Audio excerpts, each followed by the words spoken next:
Hello students, मैं संजय प्रकाश और आज हम क्लास 10 चैप्टर 3 का लेक्चर 5 ठीक है डिस्कस करने जा रहे हैं। इसके अंदर हम सीखेंगे cross multiplication method. Cross multiplication method में है क्या, ठीक है। ये एक एग्जांपल है आपकी एक्सरसाइज 3.5 का क्वेश्चन नंबर 3 है।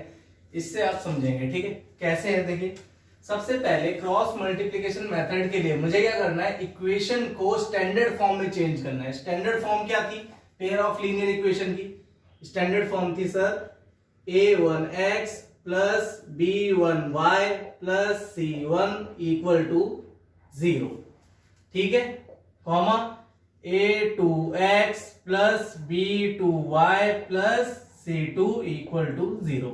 ये क्या थी, मेरी स्टैंडर्ड फॉर्म थी पेयर ऑफ लीनियर इक्वेशन की, ठीक है, या फिर जनरल फॉर्म भी कह दूंगा इसको, सही है। जनरल फॉर्म में मुझे क्रॉस मल्टीप्लिकेशन मेथड के लिए सबसे पहले इसको चेंज करना है, ठीक है। जो भी मेरे पास इक्वेशंस दी हुई हैं, ये दी हुई है, तो मैं इसको क्या लिख सकता हूं, 8x plus 5y minus 9 equal to 0, comma दूसरी equation 3x plus 2y equal minus 4 equal to 0। तो एक बात आपको समझ में आई कि स्टैंडर्ड फॉर्म में लिखने का मतलब क्या है। स्टैंडर्ड फॉर्म में लिखने का मतलब है हमें राइट हैंड साइड में 0 चाहिए, ठीक है। अगर आपका राइट हैंड साइड में ऑलरेडी 0 है तो इसका मतलब क्या है कि वो स्टैंडर्ड फॉर्म में लिखा हुआ है पहले से, ठीक है। अगर राइट हैंड साइड में 0 नहीं है तो आप राइट हैंड साइड में 0 बना लें, ठीक है। ये आ गया अभी मेरे पास। अब इसके बाद आपको क्या करना है, इसके बाद देखो आपको क्या करना है। सबसे पहले ऐसे लिखना है x, ये ठीक है, इक्वल टू y, ये आया, इक्वल टू 1, ये आया, ठीक है। ऐसे लिखना है आपको, सही है।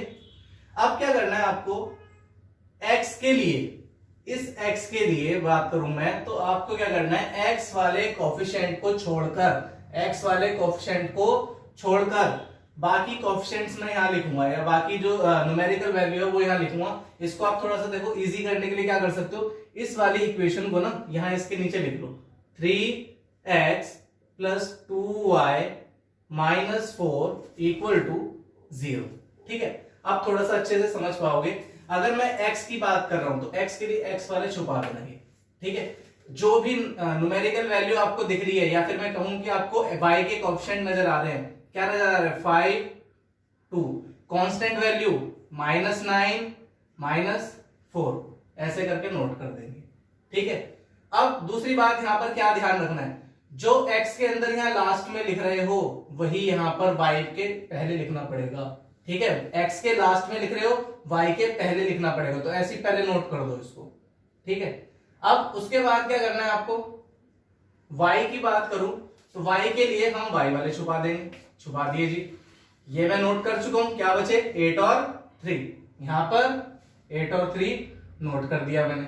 फिर से वही बात दोबारा रिपीट करूंगा, जो मैं y के लास्ट में लिख रहा हूं वो मैं 1 के स्टार्टिंग में लिखूंगा, जो मैं y के लास्ट में लिख रहा हूं वो क्या करूंगा, 1 की स्टार्टिंग में लिखूंगा। पहले ही लिख दिया मैंने 8 और 3। अब 1 का मतलब क्या है, 1 का मतलब है कांस्टेंट, तो कांस्टेंट छुपा दो, ये कांस्टेंट छुपा दिए, ठीक है। 8 और 3 में लिख चुका हूं, क्या बचे मेरे पास 5 और 2, मैंने 5 और 2 यहां पर नोट कर दिए, ठीक है। अभी फिलहाल इसको समझ लेना, अगले क्वेश्चंस में आपको थोड़ा और अच्छे समझ में आएगा, ठीक है। यहां पर देखो, अब क्या करना है, आपका मेथड का नाम क्या है, इसका क्रॉस मल्टीप्लिकेशन नाम है ना, बिल्कुल वैसे ही करना है, क्रॉस मल्टीप्लाई कर दो, इसकी मल्टीप्लाई इधर, ठीक है। ये देखो, इसकी मल्टीप्लाई आपको इसके साथ करनी है, इसकी मल्टीप्लाई आपको इसके साथ करनी है, ठीक है। चलो एक बार लिख लेते हैं यहां पर, x अपॉन में -4 इंटू 5, -4 इंटू में 5, ठीक है। ये माइनस आपको अपने आप लगाना है, ये माइनस आपको अपनी तरफ से लगाना है, ठीक है। उसके बाद 2 की मल्टीप्लाई -9 के साथ, 2 की मल्टीप्लाई -9 के साथ, ठीक है। इसमें कंफ्यूज मत होना, ये ब्रैकेट सही है, इक्वल टू y, फिर से वही बोलूंगा, क्रॉस मल्टीप्लाई, 3 की मल्टीप्लाई इधर कर दो, ठीक है, और 4 की मल्टीप्लाई इसके साथ कर दो। ठीक है, सबसे पहले हम इस नंबर को यहां लेकर आएंगे, ऐसा नहीं कि आप -4 के साथ इसकी लिख दोगे, नहीं, पहले 3 की मल्टीप्लाई 9 के साथ कर दिखानी है। ठीक है, 3 मल्टीप्लाई में -9, ठीक है, उसके बाद मैंने क्या बताया था, माइनस अपनी तरफ से, फिर -4 इंटू 8, -4 इंटू में 8, ब्रैकेट बंद। चलो जी, ब्रैकेट बंद भी कर दिए। ठीक है, फिर और आगे बढ़ते हैं, 1 अपॉन में 2 इंटू 8, 2 इंटू 8, माइनस अपनी तरफ से 3 इंटू 5, चलो जी 3 इंटू 5 भी लिख दिया, और फिर से ये वही ब्रैकेट क्लोज भी कर दिया। ठीक है, ये तो सॉल्व करना आता ही है आपको। -4 इंटू 5 कितना होगा, -4 इंटू 5 माइनस का 20, ठीक है, माइनस माइनस क्या हो जाएगा, प्लस हो जाएगा, 2 इंटू 9 18, ठीक है, equal to y 3 into -9, sir minus का 27, ठीक है, माइनस माइनस प्लस हो जाएगा, 4 इंटू 8 32, ठीक है, ये यहां पर ब्रैकेट क्लोज, इक्वल टू में 1 अपॉन में 2 इंटू 8 यानी कितना हो जाएगा 16, 3 इंटू 5 कितना हो जाएगा 15। आगे और सॉल्व कर लेते हैं, x अपॉन में -20 और +18 कितना होगा, सर -2 होगा, ठीक है, लिख दिया, इक्वल टू y अपॉन में ये कितना होगा 32 प्लस का माइनस का 27 इक्वल टू कितना 5 आ जाएगा ना, लिख दिया मैंने, 1 अपॉन में 16 माइनस 15, बहुत इजी, कितना 1, ठीक है, ये आ गया। अब क्या करना है आपको, इसको इसके इक्वल रख सकते हो ना भाई, आपस में तीनों इक्वल है ये, अगर मैं इसको इसके इक्वल रख दूं क्या x की वैल्यू मिल जाएगी, हाँ जी सर मिल जाएगी, और यहां से इसको भी मैं इसके इक्वल रख दूं तो x की वैल्यू y की वैल्यू मिल जाएगी, हाँ सर मिल जाएगी। चलो ठीक है, फाइंड कर देते हैं, यहां कर दो इस साइड में, ठीक है, यहां कर देता हूं, या चलो यहीं पे कर देते हैं, यहां जगह है, x अपॉन में -2 इक्वल टू मैंने रखा 1 बाय 1 को तो 1 लिख सकता हूं मैं, -2 यहां जाएगा, कितनी आएगी x की वैल्यू, सर -2 आ जाएगी, चलो x तो आ गया, y कैसे निकालें, y के लिए इसको इक्वल रख दो, चलो y के लिए रखते हैं y अपॉन में 5 इक्वल टू 1, 5 उधर जाकर क्या हो जाएगा, ठीक है, आंसर कितना आया, y की वैल्यू 5 है। ठीक है, क्वेश्चन नंबर 3 एक्सरसाइज 3.5 का ये आपको दो मेथड से सॉल्व करना था, पहला क्या था सब्स्टिट्यूशन और दूसरा क्या था आपका क्रॉस मल्टीप्लिकेशन। मैंने आपको क्रॉस मल्टीप्लिकेशन से करा दिया, सब्स्टिट्यूशन से आपके लिए होमवर्क है, क्योंकि सब्स्टिट्यूशन मेथड हम काफी अच्छे से कर चुके हैं और वो आपको आता है। ठीक है, अगर फिर भी उसमें डाउट है, प्रॉब्लम है आपको, तो आप मुझे कमेंट सेक्शन में बता सकते हैं। ठीक है, इसको मैं रब कर रहा हूं, अभी ये पहला सवाल था, ठीक है, इसके और सम्स करेंगे हम आगे, जिससे कि आपको थोड़ा सा और अच्छे से क्लियर हो सके। फर्स्ट क्वेश्चन कराने से पहले, ये फर्स्ट क्वेश्चन कराने से पहले मैं आपको थोड़ा सा ना कुछ बताना चाहता हूं, मतलब इसके बारे में। हमने स्टार्टिंग में इंट्रो क्लास में, पहली क्लास के अंदर मैंने आपको बताया था ग्राफिकली कितनी तरीके से हम रिप्रेजेंट कर सकते हैं, अगर पेयर ऑफ लाइन को रिप्रेजेंट करते हैं तो 3 तरीके से। ठीक है, फर्स्ट क्या था, फर्स्ट इंटरसेक्टिंग, सेकंड, भाई फर्स्ट केस क्या था, केस फर्स्ट की अगर मैं बात करूं तो केस फर्स्ट था मेरे पास इंटरसेक्टिंग लाइन, ठीक है, दूसरा केस क्या था, केस सेकंड था सर मेरे पास पैरेलल लाइंस का, ठीक है, और तीसरा केस क्या था, तीसरा था कोइंसाइडिंग लाइंस का, जो लाइंस एक दूसरे के ऊपर लाई करती हैं। ठीक है, ये 3 केसेस थे जो हमने पहले लेक्चर में ग्राफिकली में पढ़े थे, सिर्फ पढ़े थे, डिस्कस किया था। ठीक है, अभी इनके बारे में अभी क्वेश्चंस करने बाकी थे। अच्छा, अब इन पे एक बात बताओ, मैंने जब आपको थोड़ा सा करके बताया था तो इसमें मैंने बताया था इंटरसेक्टिंग लाइन कितने पॉइंट पर कट करती थी, 1 पॉइंट पर, यानी कि इसके अंदर कितने सॉल्यूशन थे, 1 सॉल्यूशन था ना, या आप उसको यूनिक सॉल्यूशन भी कह सकते हो, क्या कह सकते हो, यूनिक सॉल्यूशन। ठीक है, उसके बाद पैरेलल लाइंस के, भाई जब 2 लाइन एक बताओ ये पैरेलल जा रही हैं, ऐसे करके 2 लाइंस पैरेलल जा रही हैं, आपस में कहीं इंटरसेक्ट करेंगी, नहीं करेंगी, और इंटरसेक्ट अगर नहीं करेंगी तो इसका क्या होगा सर, नो सॉल्यूशन होगा। क्या होगा इसका, नो सॉल्यूशन होगा। ठीक है, कोइंसाइडिंग लाइंस का मतलब क्या बताया था सर, एक लाइन ये जा रही है मेरी लाइन 1 और दूसरी लाइन इसी के ऊपर जा रही है, ठीक है, वो क्या हो जाएगी मेरी लाइन 2। तो इसका मतलब क्या था, इसके अंदर इनफाइनाइट सॉल्यूशन होंगे, ठीक है, इनफाइनाइट सॉल्यूशन, यानी कि ऐसी लाइंस के तो बहुत सारे सॉल्यूशंस होते हैं, ठीक है, ये डिस्कस किया था। तो अब ये तो था ग्राफिकली, ठीक है, अगर एल्जेब्रिकली आपको pair of linear equation given है तो हम कैसे पता लगा सकते हैं कि इनमें से कौन सा केस बन रहा है। अगर हम ग्राफ पे प्लॉट ही नहीं करना चाह रहे, मान लो कि मैंने आपसे कह दिया कि हमें ग्राफ पे प्लॉट नहीं करना और ऐसे ही बताना है, तो कैसे बताओगे आप, उसके लिए देखो मैं आपको बताता हूं क्या करना है हमें। सबसे पहले स्टैंडर्ड फॉर्म की मैं बात कर रहा हूं, स्टैंडर्ड फॉर्म मेरे पास क्या होती है, standard form of pair of linear equations, ठीक है, पेयर ऑफ लीनियर इक्वेशंस की जनरल फॉर्म या फिर स्टैंडर्ड फॉर्म क्या होती है, अभी पिछले क्वेश्चन में भी डिस्कस किया है, a1x plus b1y plus c1 equal to 0, और दूसरा क्या होता है a2x plus b2y plus c2 equal to 0, ये होता है, ठीक है। केस फर्स्ट इंटरसेक्टिंग के लिए, ठीक है, इंटरसेक्टिंग लाइंस के लिए, या फिर मैं कहूं किसके लिए, यूनिक सॉल्यूशन के लिए, जिसके अंदर सिर्फ एक ही सॉल्यूशन होता है, ठीक है, यूनिक सॉल्यूशन के लिए। ये जो इनका रेशियो है ना, रेशियो मतलब a1 अपॉन में a2 not equal to b1 upon b2 होना चाहिए, ठीक है। अभी सिर्फ ये याद रखना कि ये होता है, बाकी हम ये क्वेश्चन करेंगे यहां पर, तो तब आपको थोड़ा सा और अच्छे में समझ में आएगा, ठीक है। केस फर्स्ट की बात करूं, इंटरसेक्टिंग लाइंस के लिए, यूनिक सॉल्यूशन के लिए मेरा जो रेशियो होता है वो ये होता है, ठीक है, a1 अपॉन a2 और b1 अपॉन b2 का रेशियो नॉट इक्वल टू आता है, ठीक है।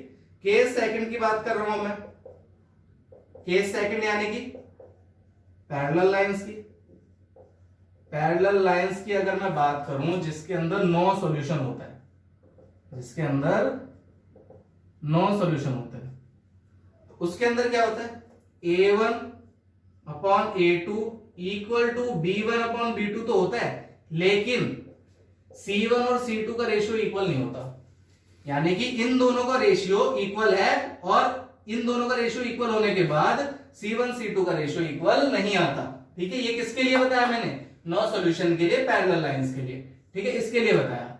अब केस थर्ड हमारे पास क्या बचा, केस थर्ड हमारे पास बचा सर कोइंसाइडिंग लाइंस का, चलो कोइंसाइडिंग लाइंस भी बता देते हैं।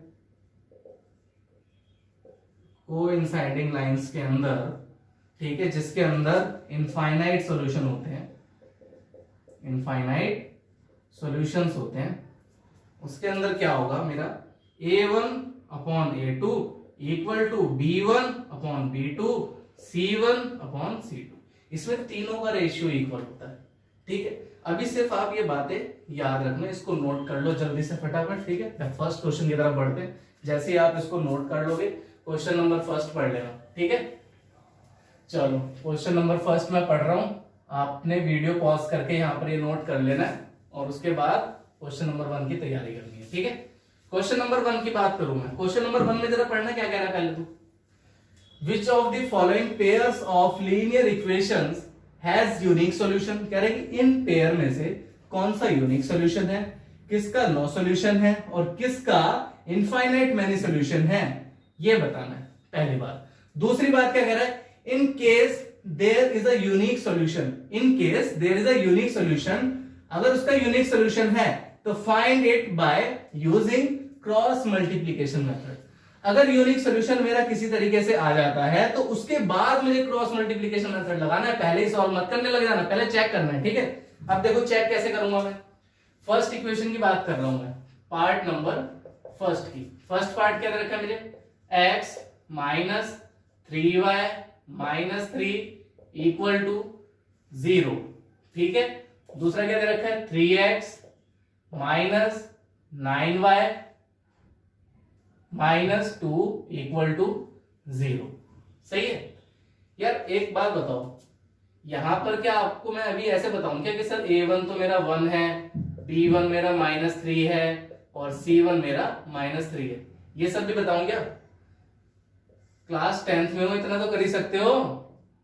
हाँ, a2 कितना 3, b2 कितना -9, सिर्फ फर्स्ट क्वेश्चन में बता रहा हूं, उसके बाद तीनों में नहीं बताऊंगा, ठीक है? आपको देखकर ही पता लगाना है। c2 कितना -2, ये मेरी वैल्यूज आ गई, ठीक है? इसके बाद चेक करते हैं a1 अपॉन a2 क्या आ रहा है। a1 अपॉन a2 आ रहा है, सर a1 तो मेरा 1 है, देखो a1 कितना मेरा यहाँ पर 1 है, मैंने लिख दिया। a2 कितना है 3 है, ये भी लिख दिया, ठीक है?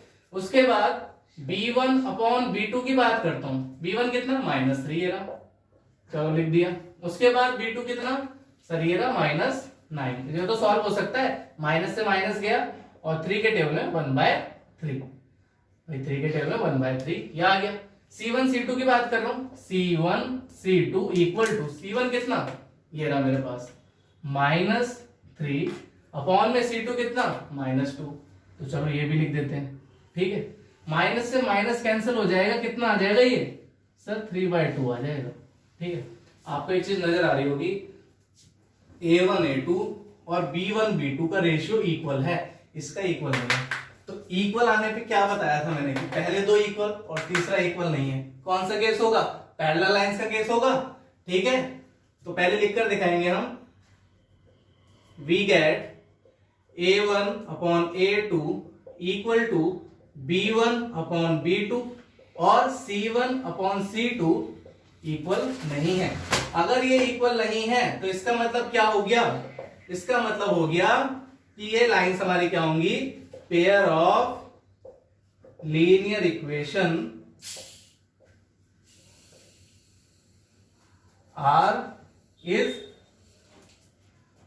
पैरेलल लाइंस, ठीक है? ये क्या होंगी, हमारी पैरेलल लाइंस होंगी, सही है? तो यहां पर फर्स्ट क्वेश्चन के अंदर हमें क्रॉस मल्टीप्लिकेशन से सॉल्व नहीं करना। क्यों नहीं करना, क्योंकि ये कौन सा है मेरा, यार पैरेलल लाइन का केस है, पैरेलल लाइन को थोड़ा सॉल्व करने के लिए बोला है। किसको सॉल्व करने के लिए बोला उसने, जिसका यूनिक सॉल्यूशन हो। यूनिक सॉल्यूशन किसका होगा, यूनिक सॉल्यूशन होगा इंटरसेक्टिंग लाइन का, ठीक है? आप यहां लिख भी सकते हो parallel lines and they have no solution, they have no solution, ठीक है? इसको नोट कर लो जल्दी से।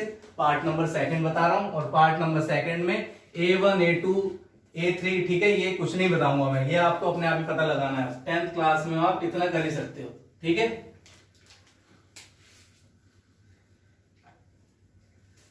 चलो पार्ट नंबर सेकंड, सेकंड में क्या कह रहा है हमसे कि 2x plus y, 2x plus y equal to 5 है, ठीक है? और ये कौन सा पार्ट है, पार्ट नंबर सेकंड है, ठीक है? दूसरी इक्वेशन क्या रखी है मुझे, 3x plus 2y equal to 8। सबसे पहली कंडीशन क्रॉस मल्टीप्लीकेशन मेथड को और ये रिलेशन जो मैंने अभी आपको बताया, अलजेब्रिक रिलेशन बताया ना, इसके लिए आपको क्या करना है, स्टैंडर्ड फॉर्म में चेंज करना है, ठीक है? स्टैंडर्ड फॉर्म में चेंज कर लो, -5 कर दो इधर लाकर। जब आप ये कुछ क्वेश्चंस कर लोगे तो आप स्टैंडर्ड फॉर्म में लाए बिना भी कर सकते हो, ठीक है? प्रैक्टिस हो जाएगी जब, लेकिन अभी नहीं। ये कर लिया मैंने, अब क्या करना है, रेशियो निकालते हैं, ठीक है? A1 अपॉन A2 क्या आएगा, A1 कितना 2 है सर, A2 कितना 3 है सर, लिख दिया, ठीक है? B1 B2, B1 upon B2, B1 कितना 1 और B2 कितना 2, ठीक है? ये आ गया। उसके बाद C1 और C2 की बात करो, C1 कितना -5 -8, -5 C1 और -8 ये, यानी कि कितना आ गया 5/8 आ गया।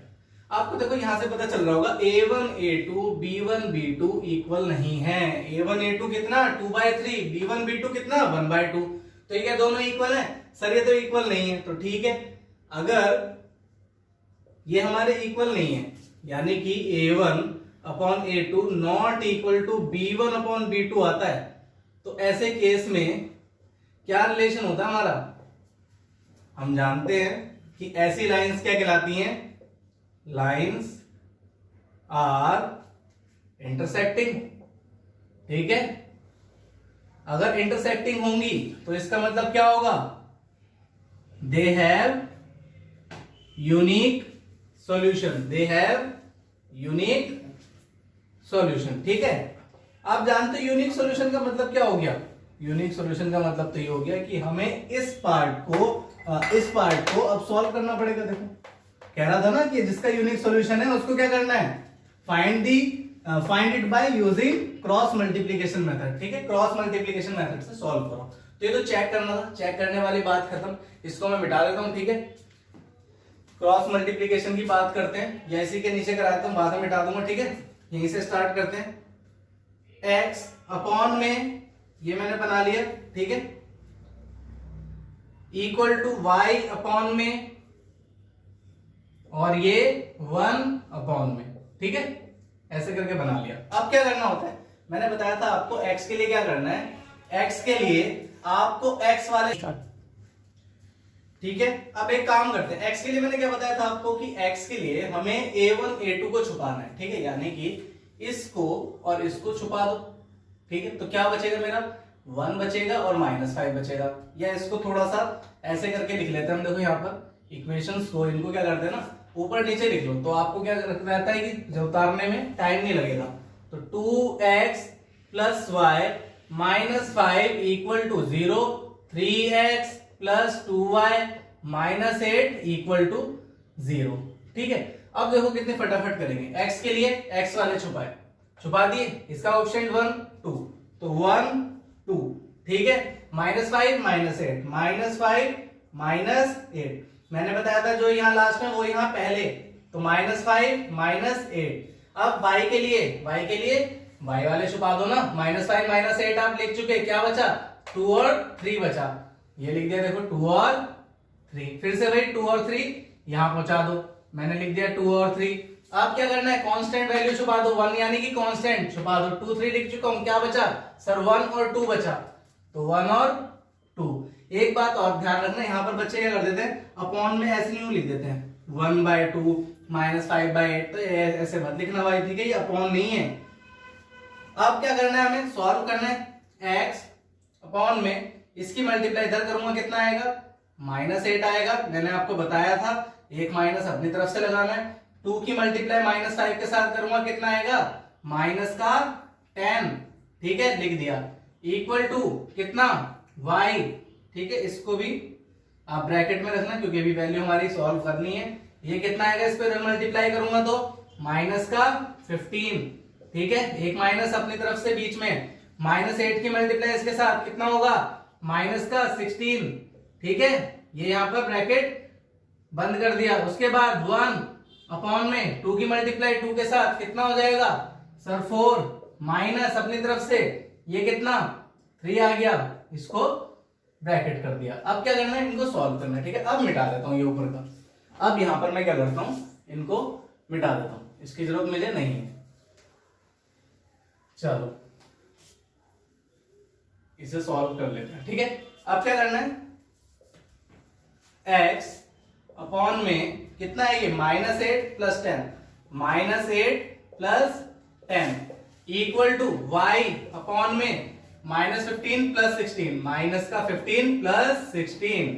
ठीक है, उसके आगे 1 अपॉन में 4 - 3, सर ये तो 1 ही हो जाएगा। ठीक है, 1 ही लिख दो, क्या दिक्कत है। अच्छा 1 अपॉन 1 तो 1 ही रहेगा। ये कितना आएगा, x अपॉन में 2, ये कितना आएगा, y अपॉन में 1 इक्वल टू 1। एक बार इसको इसके इक्वल रखो, दूसरी बार में इसको भी इसके इक्वल रख दो, तो यहां से क्या आ जाएगा, x अपॉन 2 इक्वल टू 1, यानी कि x की वैल्यू 2 आ जाएगी। ठीक है, दूसरी बात y अपॉन में 1 इक्वल टू 1, तो ये तो यहां पर देखो डिनोमिनेटर 1 है, उसको लिखने की जरूरत नहीं है, यानी कि y की वैल्यू कितनी आ गई सर, 1 आ गई। मेरे आंसर्स आ गए, x की वैल्यू 2, y की वैल्यू 1। तो बहुत अच्छे तरीके से आपको ये समझ में आ गया होगा। ठीक है, cross multiplication method. Third part पे बढ़ते हैं, थोड़ा सा और समझते हैं इसको। ठीक है, थर्ड पार्ट एक बार देख लो। सबसे पहले क्या करना है, क्रॉस मल्टीप्लिकेशन मेथड से सॉल्व कर दें, नहीं, पहले चेक करना है कि कौन सी कंडीशन को सेटिस्फाई कर रहा है। ठीक है, तो क्या करें इसके लिए सर रेशियो निकाल लो। स्टैंडर्ड फॉर्म में लिख लो, ठीक है। ये क्या आ जाएगा 3x, पहले ही लिख रहा हूं मैं, ठीक है। 3x माइनस 5y माइनस का 20 इक्वल टू 0। भाई ये 20 इधर आकर क्या हो जाएगा, माइनस हो जाएगा, नहीं हो जाएगा। ये 40 इधर आकर क्या हो जाएगा, माइनस हो जाएगा, ठीक है। यहां लिख रहा हूं मैं इस बार दोबारा से 6x माइनस का 10y और माइनस का 40 इक्वल टू 0, ठीक है। फिर a1 अपॉन a2 की बात करते हैं। a1 कितना 3 लिख दिया, a2 कितना 6, यानी कि कितना आ जाएगा 1/2 आ जाएगा, कॉमा। अब b1 बाय b2 की बात करते हैं। b1 कितना है -5, ठीक है, और b2 कितना माइनस का 10, माइनस से माइनस गया, 5 से ये भी चला गया कितने पे 2 पे, यानी कि 1/2 आ गया ये भी। c1 c2 भी निकाल लें, चलो c1 अपॉन c2 कितना आएगा -20 और -40, -20 और माइनस का 40, माइनस से माइनस गया, 20 के टेबल में 40, 2 पे 1/2 आ गया। भाई ये तो सारे इक्वल आ गए, ये भी 1/2, ये भी 1/2 और ये भी 1/2, तो कोई दिक्कत नहीं है। अगर ये तीनों इक्वल है तो मैं क्या लिख सकता हूं, a1 a2 equal to b1 b2 equal to c1 c2, ठीक है, इसके इक्वल है। इसका मतलब क्या होगा, लाइंस आर कोइंसाइड, ठीक है। इसका मतलब they have infinite many solution, infinite many solution, ठीक है। अरे भाई जानते हो ना आप, जो लाइंस कोइंसाइड करती हैं आपस में तो उसके सॉल्यूशन कितने होते हैं, बहुत सारे होते हैं। ये रही दो कोइंसाइड लाइंस, अगर ये लाइंस एक दूसरे के ऊपर चल रही हैं तो इसका मतलब क्या होगा, ये सारे सॉल्यूशन, सभी लाइंस, मतलब इन दोनों लाइन को ये सभी सॉल्यूशन सेटिस्फाई करेंगे, ठीक है। चलो आगे बढ़ते हैं। तो यानी कि इसे हमें सॉल्व नहीं करना, हमें किसका करना है, सिर्फ सॉल्व यूनिक सॉल्यूशन का। फोर्थ पार्ट पे बढ़ते हैं। फोर्थ पार्ट को मैं यहां पर ले लेता हूं, ठीक है। उम्मीद करता हूं थोड़ा समझ में आ रहा होगा आपके, हाँ थोड़ा ही समझ में आ रहा होगा। भाई इतनी जल्दी कैसे समझ जाओगे तुम, ध्यान तो देते नहीं हो, क्लास में ध्यान नहीं देते, यहां कैसे ध्यान दे दोगे, ठीक है। कितना आएगा 3x माइनस 3y माइनस का 15 इक्वल टू 0। फिर से वही करूंगा, a1 अपॉन में a2 की वैल्यू फाइंड करता हूं यार। a1 कितना 1 है और a2 कितना 3 है, ठीक है। b1 कितना और b2 कितना, b1 मेरा -3 और b2 कितना, वो भी -3, माइनस से माइनस गया, 3 से 3 भी गया, यानी कि कितना आ गया 1/1, ठीक है। अब देखो जब आपका इन दोनों का रेशियो इक्वल ना आएगा ना तो c1 c2 निकालने की जरूरत नहीं है, क्योंकि हम जानते हैं कि अगर यही दोनों इक्वल नहीं है तो इसका मतलब क्या होगा, इंटरसेक्ट करेंगी लाइंस, ठीक है। c1 c2 की जरूरत नहीं पड़ेगी।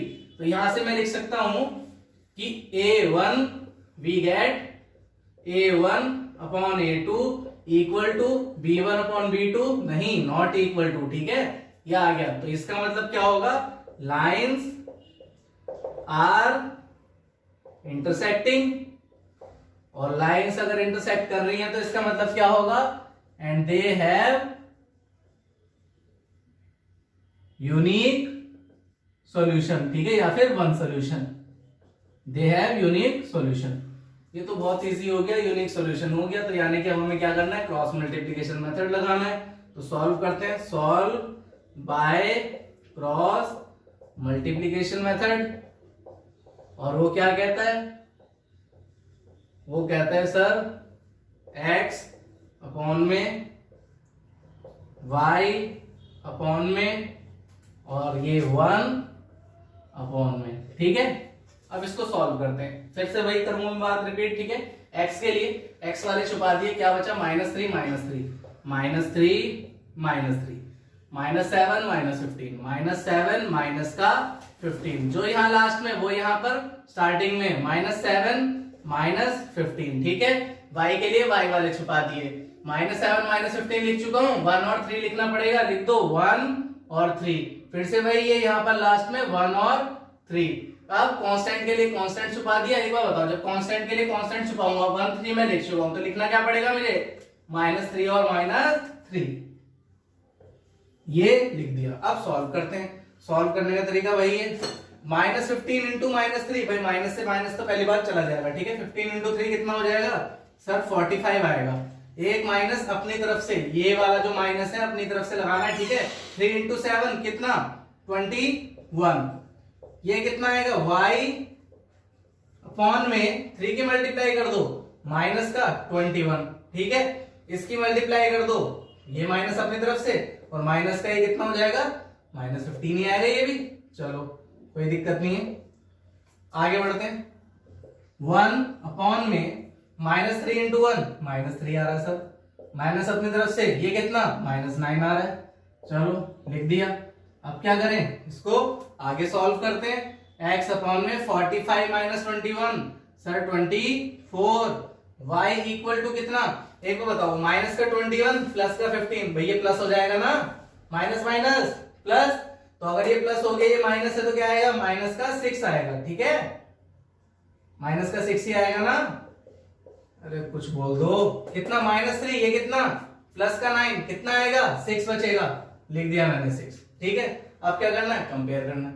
तो कंपेयर करने के लिए यहां से थोड़ा सा मिटा लेते हैं और इसको कंपेयर कर देते हैं। चलो कंपेयर करने के लिए x अपॉन में 24 इक्वल टू क्या रखूं, इसके रख रहा हूं मैं 1/6। 24 इधर जाएगा कितना आएगा 24/6, कितने पे 4 पे, यानी x की वैल्यू कितनी आ गई सर 4 आ गई। लेकिन अभी x आया है y नहीं आया, तो y वाले को भी रख दो ना इक्वल, तो y अपॉन में -6 इक्वल टू 1/6, -6 को लेकर जाना जरा उधर, क्या आएगा -6/6, इस माइनस को तो ले आके प्लस मत कर देना, क्योंकि मल्टीप्लाई और डिवाइड में जाने के बाद साइन चेंज नहीं होते, ठीक है।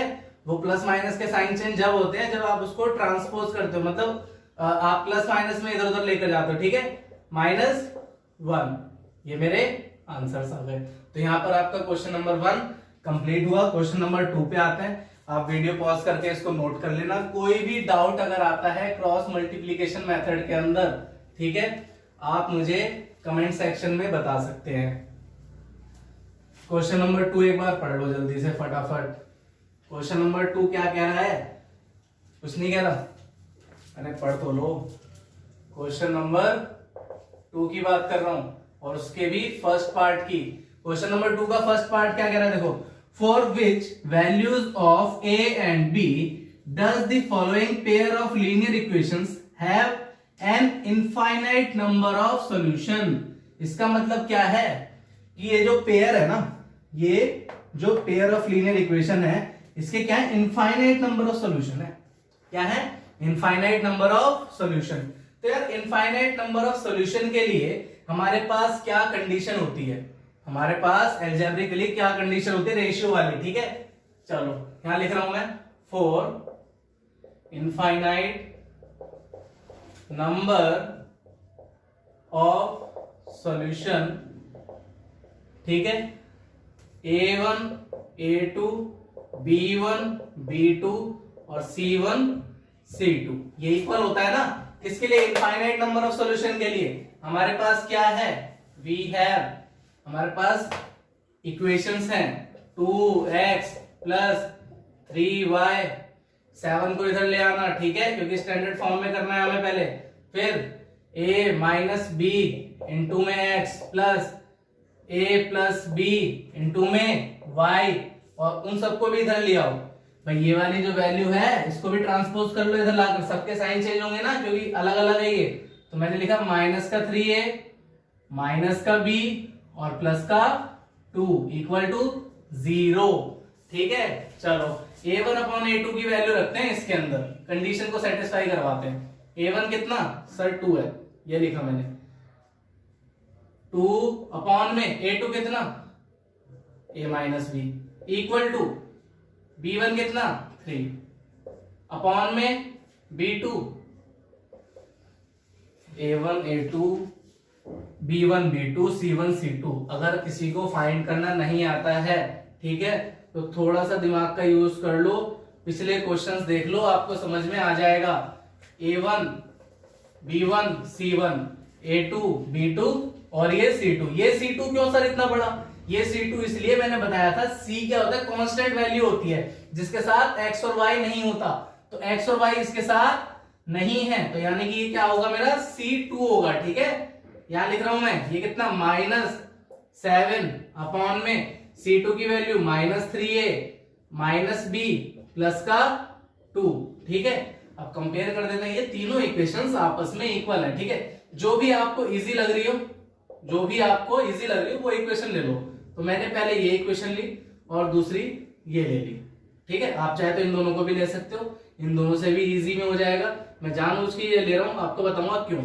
ठीक है, 2a minus b equal to -7 upon में -3a माइनस बी प्लस 2। ठीक है, नाउ सॉल्व, इसको सॉल्व करते हैं। 2 से मल्टीप्लाई करें, जरा इसकी क्रॉस मल्टीप्लिकेशन कर दो, जरा इसकी कितना आएगा, माइनस का 6 है, इसकी कर दो माइनस का 2b। ठीक है, इसकी करो प्लस का 4 इक्वल टू -7 के साथ करो, माइनस का 7 है और माइनस का माइनस माइनस प्लस हो जाएगा ना, कितना हो जाएगा ये, प्लस का 7b। a और b वाले इधर ले आओ, कांस्टेंट को उस तरफ पहुंचा दो, 6 है यहाँ ऐसे ही रहेगा, माइनस का 2b भी ऐसे ही रहेगा, ये इधर आके प्लस का 7 हो जाएगा और ये इधर आकर माइनस का 7 भी हो जाएगा, ये 4 उधर जाकर माइनस हो जाएगा। ठीक है, ये आप बचपन से करते आ रहे हो, इसलिए मैं इसमें आपको ज्यादा डिटेल में नहीं जाऊंगा। कितना आ रहा है ये, सर a बच रहा है। ठीक है, माइनस का 2 माइनस का 7 कितना, माइनस का 9b इक्वल टू -4, यही आ रहा है, हाँ सर यही आ रहा है। तो ठीक है, अभी ये हमारे पास इक्वेशन आई, ए और बी की वैल्यू अभी फाइंड नहीं हुई, इक्वेशन नंबर 1 मान लेना है इसको। ठीक है, 1 मानने के बाद क्या करना है आपको, मैंने बोला था ना कि मैं इसलिए ये ले रहा हूं, अब क्या करूंगा, अब लूंगा मैं ये दोनों इक्वेशन। ठीक है, आप पहले ही ये दोनों ले सकते थे, कोई दिक्कत नहीं थी। अब मैं लूंगा ये 2 अपॉन में a minus b equal to 3 upon में a प्लस बी। ठीक है, क्रॉस मल्टीप्लाई करो, 2 से करूंगा 2a 2b, 2 से दोनों की होगी ना 2a 2b, 3 से दोनों से होगी, कितना आएगा 3a माइनस 3b। ठीक है, इधर लेकर आओ, कितना आएगा 2a माइनस का 3a। ठीक है, प्लस 2b यहां पर पहले से ही है, और इसको भी ले आओ, कितना हो जाएगा प्लस का 3b इक्वल टू 0। ये कितना आ रहा है सर, ये तो माइनस ही आ रहा है, ये कितना 5b आ रहा है।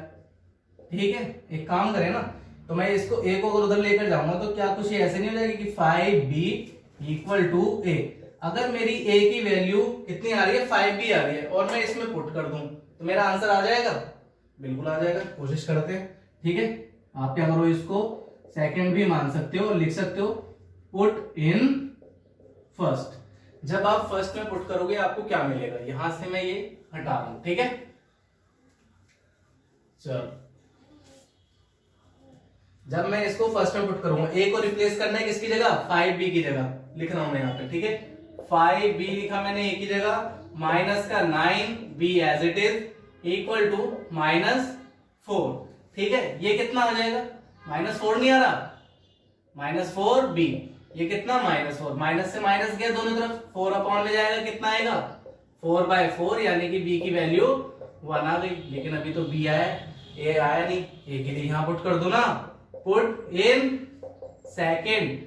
जब सेकंड में पुट करोगे क्या मिलेगा, b get a equal to 5, into में b है ना, b की जगह 1 यानी कि 5। a और b आ गए सर, आ गए, और a और b हमें क्या निकालना था, a और b ही निकालने थे। देखो लिखा हुआ है ना, for which values of a and b, तो a और b हमारे फाइंड हो चुके हैं फर्स्ट पार्ट के लिए। सेकंड पार्ट की बात करते हैं, for which value of k will the following pair of linear equation have no solution, जिसके कोई सॉल्यूशन ना हो, ऐसी कंडीशन कौन सी होती है, सेकंड पार्ट। ठीक है, पढ़ लो जल्दी से, याद कर लो। नो सॉल्यूशन के लिए क्या होती है कंडीशन, रेशियो वाली, क्या होती है, नहीं याद आ रहा, फॉर किसके लिए, नो सॉल्यूशन के लिए, नो सॉल्यूशन। ठीक है, हम जानते हैं कि नो सॉल्यूशन का मतलब क्या हो गया कि लाइंस क्या होंगी, पैरेलल होंगी, और पैरेलल लाइंस में a1 a2 upon b1 b2 equal होते हैं, और ये c1 c2 के इक्वल नहीं होते। ठीक है, ये कंडीशन होती है हमारी, और ये कंडीशन है हमारे पास दे रखी है इक्वेशन, यहां लिख लेते हैं इधर साइड में, क्या दे रखी है 3x plus y equal to -1 है ना, इक्वल टू +1 है, तो इधर ले जाकर -1 कर दो। ठीक है, स्टैंडर्ड फॉर्म में लिख रहा हूं पहले से। ये क्या आएगा 2k -1 इंटू x, ठीक है, प्लस k -1 मल्टीप्लाई में y, और इसको भी इधर ले आओ तो क्या आ जाएगा -2k और -1 इक्वल टू 0। ठीक है, अब एक काम करते हैं, इसके अंदर पुट करते हैं वैल्यूज। हमें क्या मिल जाएगा अगर मैं इसके अंदर पुट कर रहा हूं तो a1 की वैल्यू 3 अपॉन में a2 की वैल्यू कितनी 2k -1 इक्वल टू में b1 कितना 1, b2 कितना k -1।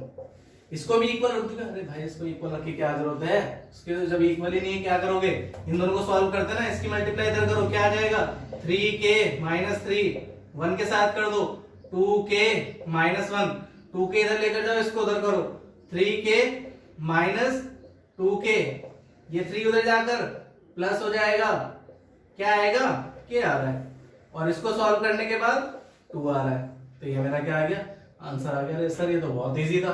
तो ठीक है, क्वेश्चन इजी भी आते हैं। ठीक है, तो यहाँ पर हमारा क्या है कि क्वेश्चन नंबर 3 तक कंप्लीट करा हमने एक्सरसाइज 3.5 के लिए। 3 का है, 3 सबसे पहले कराया था। ठीक है, आपको जो है हमने स्टार्टिंग में जो क्वेश्चन लिया था वो क्वेश्चन नंबर 3 था, जो क्रॉस मल्टीप्लिकेशन सॉल्व किया था। अब आपके लिए क्या होमवर्क है, आपके लिए होमवर्क है क्वेश्चन नंबर 3 में सब्स्टिट्यूशन मेथड से पहले आप उस सम को सॉल्व करके रखेंगे, एलिमिनेशन से भी कर लो। ठीक है, दोनों मेथड से आप करके रखो और इसको एक बार प्रैक्टिस करो। कहीं भी डाउट आता है, कहीं भी आपको कमेंट सेक्शन में बताओ, उसके ऊपर मैं वीडियो बना दूंगा। कोई भी क्वेश्चन है आपका कमेंट सेक्शन में बताओ, वीडियो बनाऊंगा उसके ऊपर। ठीक है, और अगर आपको वीडियो अच्छी लगे तो अपने फ्रेंड्स के साथ शेयर करो। ठीक है, थैंक यू।